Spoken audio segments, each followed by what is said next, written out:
Center, and it is a time that we need to have a different discussion altogether, matters education. And this time we're talking about, our focus is on the institutions of higher learning, that is public universities in our country. And universities of Academic Staff Union and of course the Kenya University of Staff Union have also raised concern about how universities are run when it comes to, utilization of public funds, when it comes to that proposal also by Education Cabinet Secretary, that is Professor George Magoha, to actually say that some universities need to be merged. So university officials, union officials have actually raised their concern about this proposal and also matters corruption. And this morning to talk to us about this is none other than KUSU Secretary General Charles Mukwaya, who's joined us in our studio. And thank you so much for talking to us, Mr. Mukwaya. Let's talk about first the corruption level in our institutions of higher learning. Thank you, Brenda. The levels of corruption in our institutions of higher learning is mind-boggling. It's mind-boggling because we see a lot of things happening, but the concerned parties that are supposed to ensure that these institutions are run and managed properly seem not to care. We see universities being seen to be having a financial mess, and yet the government keeps giving these institutions money that is being contributed by the taxpayer. But when that money comes to the institutions, it is like the same government does not seem to want to come in and find out whether that money is being used properly. And this is something that looks like it's prearranged within the university management system. You'll find the council that actually manages and is the overall employer of the university employees, and the university management board led by the vice chancellor. They seem to have an arrangement where you find the finance officers who manage these finances seem to be having some kind of unholy relationship with the management. So are you trying to say that the university council might be knowing, or rather they know what that is happening when it comes to utilization of funds? Yes, because why would a chairman of council, for example, he has been appointed by the ministry to come and oversee the operations and the management of the university, close his eye or her eye from what is happening there. And when we try to follow, we actually find that they are doing that because the management has put them in their pocket. The chairman of council has relatives being employed by the vice chancellor into the university.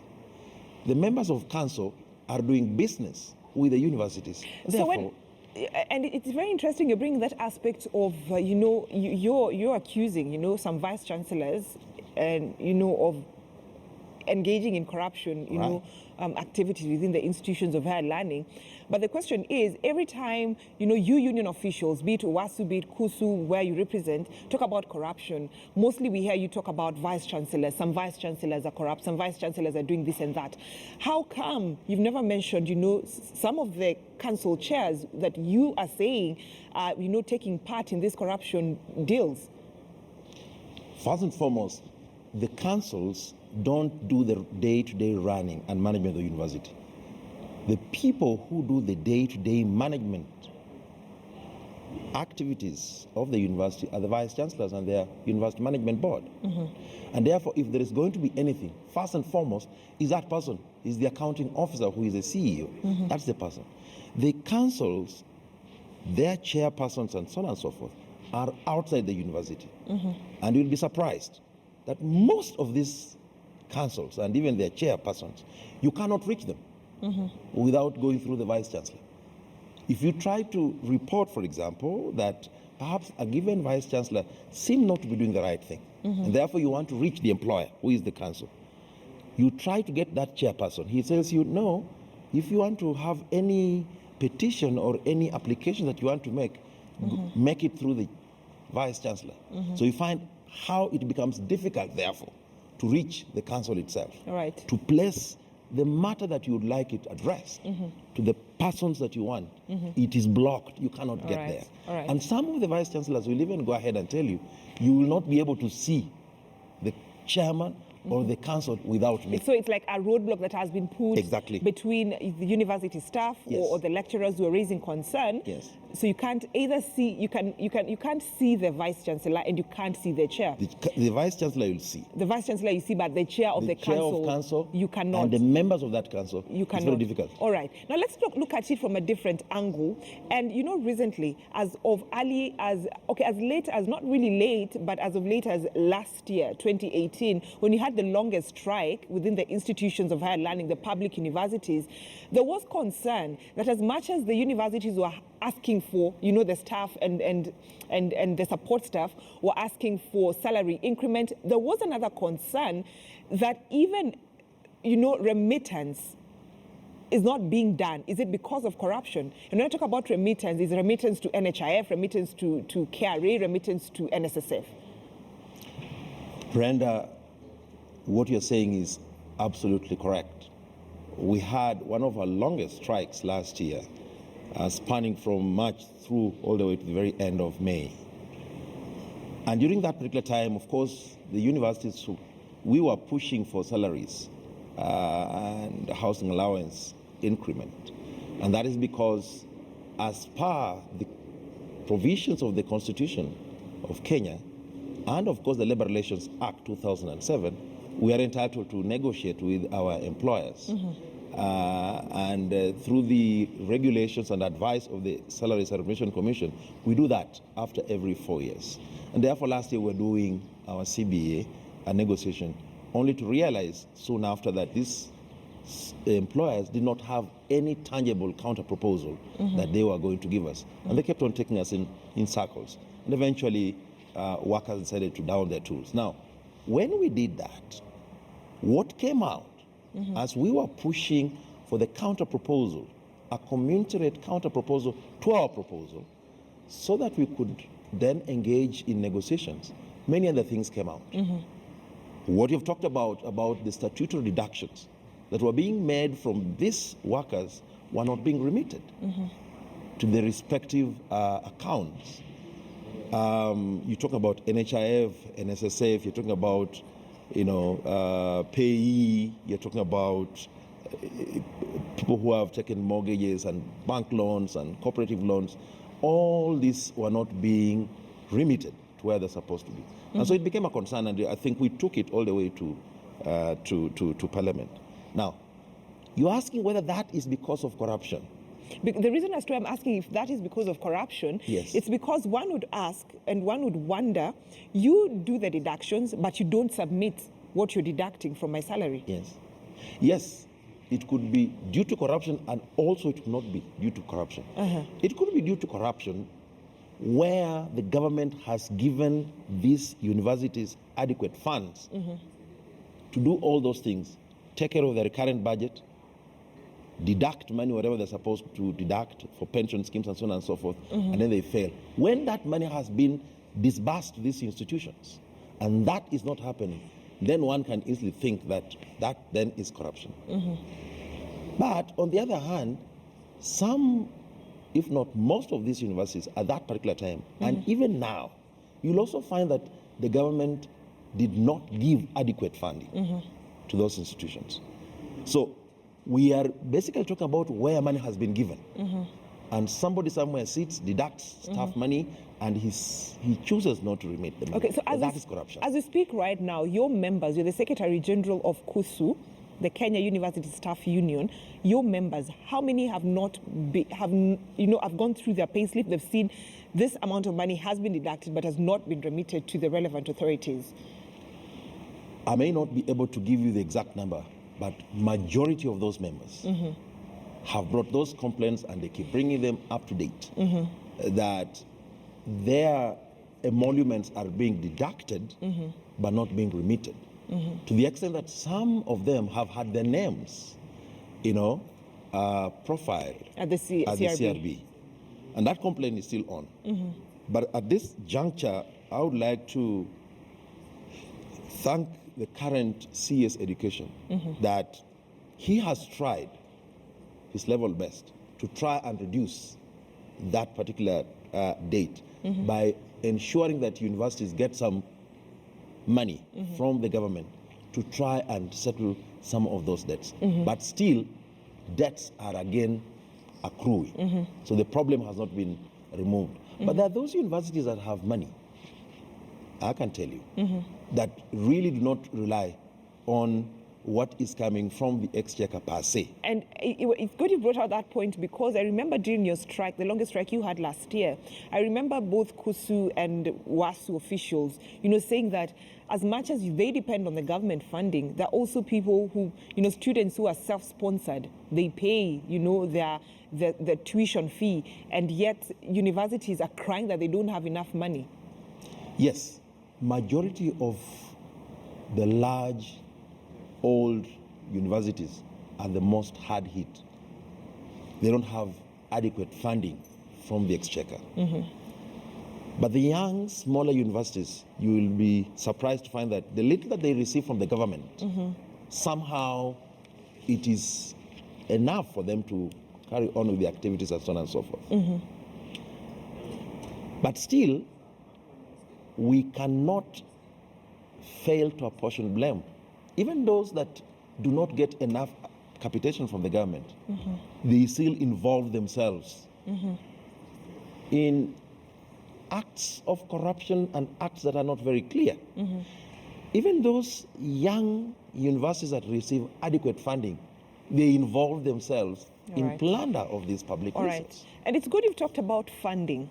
And the reason as to why we're talking about funding here, and the reason as to why I also want to bring the next question is inadequate funding. You say there's some universities that are not adequately, are not being adequately funded by the government.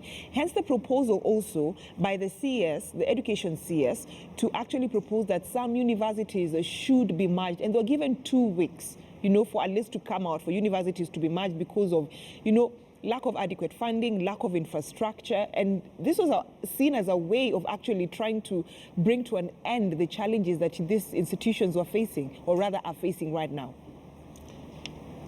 First and foremost, the matter to do with the mergers of the universities as proposed by the government is a matter that is before court. And therefore we may not delve into it. Exactly. Yes. However, merging of public universities may be looked at from a layman's point of view as if it will help these institutions circumvent the problem of funding. It might not be. It might not be the case. In any case, even if you're going to merge these universities, what you're simply saying is that you're going to move students from one corner and take to another. And that means that wherever you're going to take these students, the population there is going to enlarge. And if it enlarges, it also means that you're going to move staff who are going to handle these students wherever they'll have been taken to. So, strictly speaking, you may not be able to solve the problem of funding through merger. Merger may just be a small, drop in the ocean. Drop in the ocean. Yeah. The real issues that I would wish the government to look at seriously to help these institutions is management of resources. That is where the problem is. Okay. Even the little that the government is giving them can still go a long way in helping these institutions carry out the academic programs and be able to do their operations seamlessly. All right. If those who are charged with the responsibility of managing those resources are doing it, and the overseer role of the government must be seen. You cannot give me money and you don't oversee. Then you don't oversee whether. Right. Yes, I mean that's where the problem is. So Professor Magoha needs to look at that. Two, he as a government they need to carry out some live audit on the managers of these institutions. And that live audit is something that union officials have been calling for quite some time. Yes, we have. But where has there been reluctancy and resistance when it comes to that live audit that union officials have been calling for? Well, I wouldn't know, but your guess is as good as mine. Sometimes, even Professor Magoha is from the universities. Professor Kaimenyu, who was in the ministry, is also from the universities. Professor Suda is from the universities. You never know. But what I think is that just like the national government, we had this life audit thing coming up, and then somehow it fizzled out. Universities are just a microcosm of the entire country. The corruption that is in this country is what is happening also at the universities. So when you are talking about, like we have always been pushing, come and carry out audit, do investigation, do this live audit of some of these officers, it dissipates simply because maybe there are people who have interests, vested interests, and therefore they're not very keen on pushing the same. Because if you push, perhaps even them they'll be,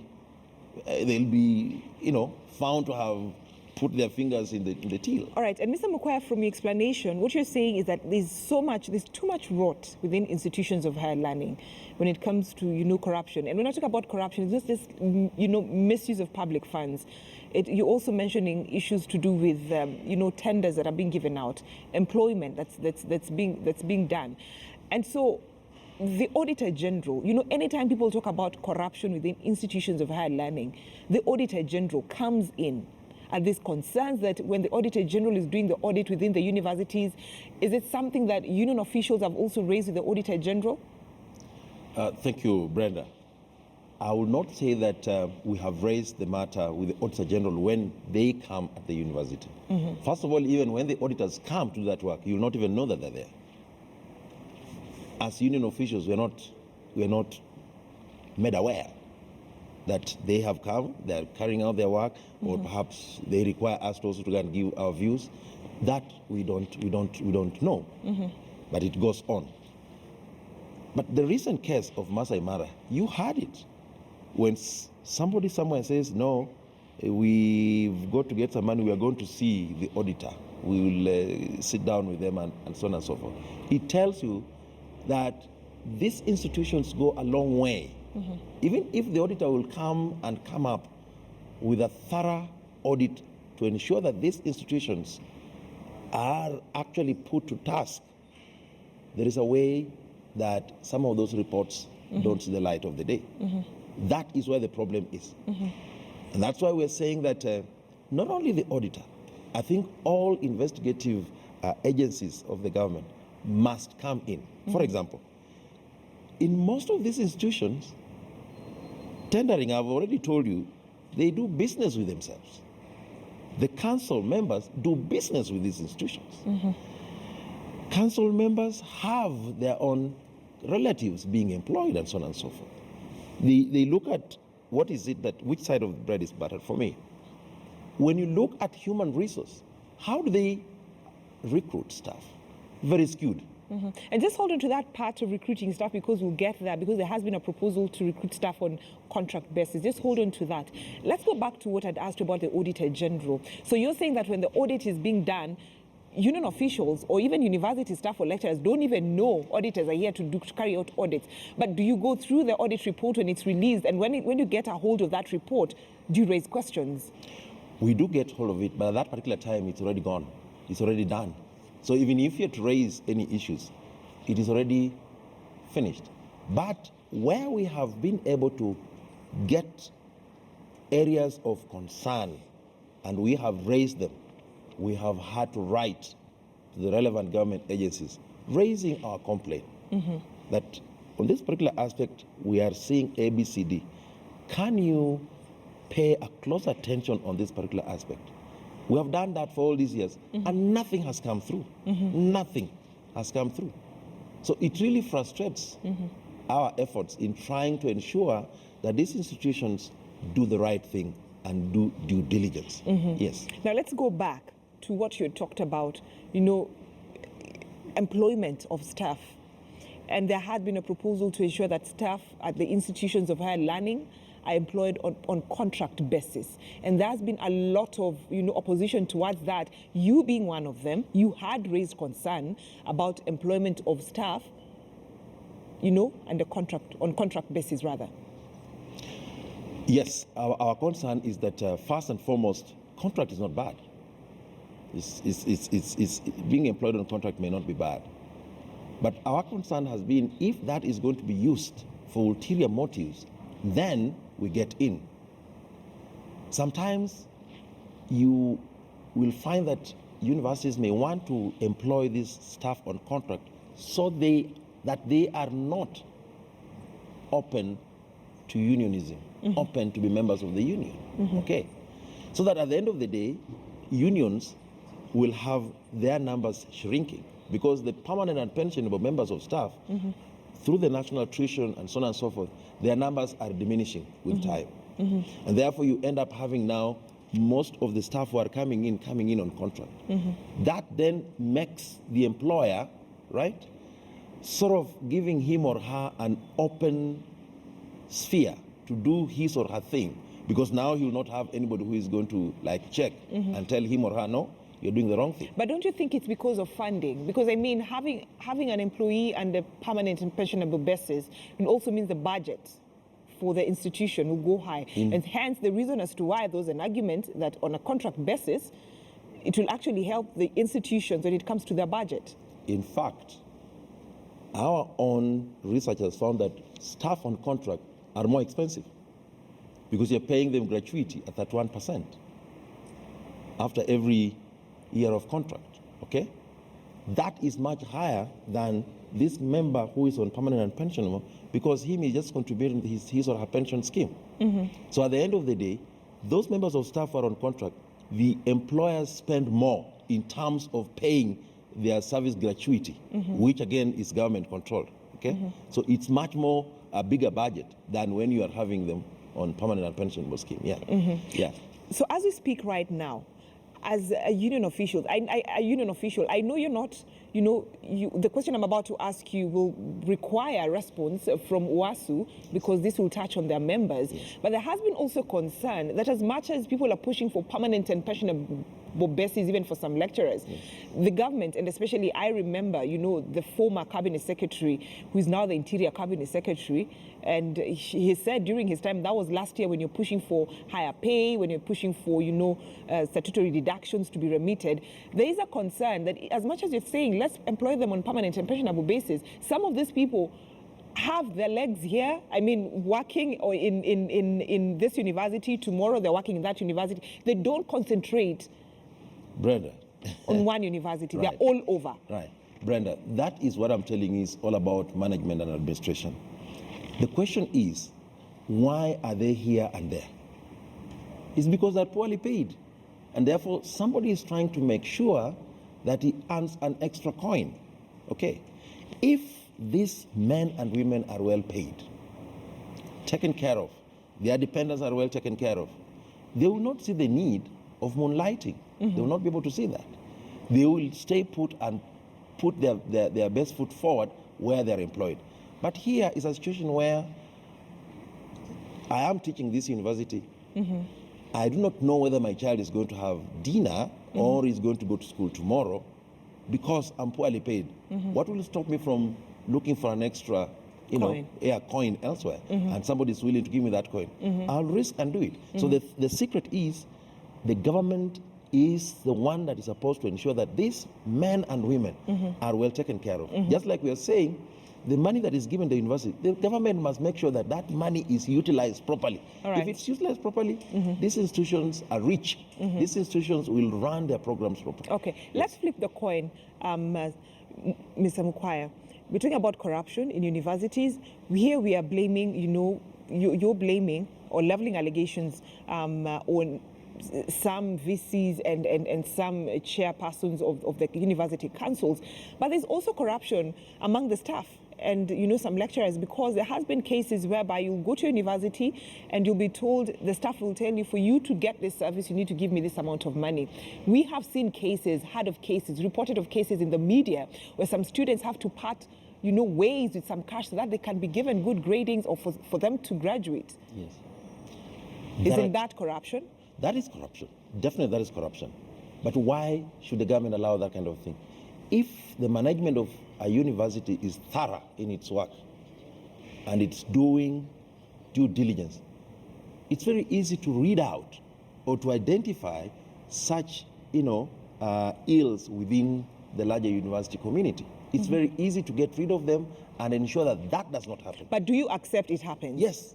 Okay. In some instances, it does happen, but it's on a very small scale. It does happen, but why should a good management of an institution allow that kind of a thing to go on? Yes, that is corruption. Yes. But as much as you've accepted that is corruption, Yes. why can't the union officials then come out and point out your staff that are corrupt? The First- way you come out to say this VC is corrupt? Yes. First, it's very easy for us to identify so and so is doing what you're trying to say. It's not easy. We only hear it maybe when some of those students maybe come to the media and so on and so on. But it's not easy All right. for anyone, because we are not trained sleuths, for that matter, to investigate and find out. But we see what we can be able to say, no, this Right. is not right. All right. Aspects of, for example, where employment, for example, or recruitment or promotion of staff is being done in a way that is even a kindergarten child will look at it and say, no. That is corruption. Yes, All it's right. corruption. Let's bring this conversation to an end as you answer my last question, Right. Mr. Mukwai, because you're here. And we have seen students and parents bearing the brunt of lecturers who've not been paid their salaries, and they've gone on strike. Pardon me? We've seen students Yes. and parents bearing the brunt of lecturers who've not been paid, who are on strike. Yes. Yeah. Yes, And is that the right thing to do for an innocent parent or student? first and foremost, it is not the right thing to do when you look at it from the parent's point of view and the student, because the parent has paid for this child to be in the university to be taught, and the child is there ready to be taught, and here is the lecturer who is not able to come and give the service. That is unfair. But look at it from the other point of view. You as a parent, would you be willing your child whom you have paid for to sit in the lecture theater and to be taught by a hungry lecturer who has not had a meal or who has not had a wink of sleep simply because he was struggling to get his or her children to school? He was moving around begging. He cannot even buy himself a cup of tea to come in front of that lecture room and teach the students. He will be cheating them, not teaching them. So this lecturer needs to be taken care of by the employer. Now, the employer has failed to take care of the lecturer. What do? You withdraw the service so that the employer can see and feel that he needs to take care of you. All right. If he does that, you will definitely do and give your service. And you have seen it. Every time we have gone on strike and the strike is finally called off or suspended, we always come back. The lecturers will come back to the lecture and they will do even what we call A crash program. Yes, crash program to ensure that whatever the students lost, they have covered. All right. Yes. All right. Thank you so much, Secretary General of the Kenya University Staff Union. Thank you. Mr. Charles Mukwai, talking to us about the state of universities, matters corruption, matters as the welfare of the staff and students at the institutions of higher learning. Taking us to another short commercial break right now. When we come back, we shall be coming back for the second hour and the final hour of News Center as we continue bringing you up to date with what is making the headlines.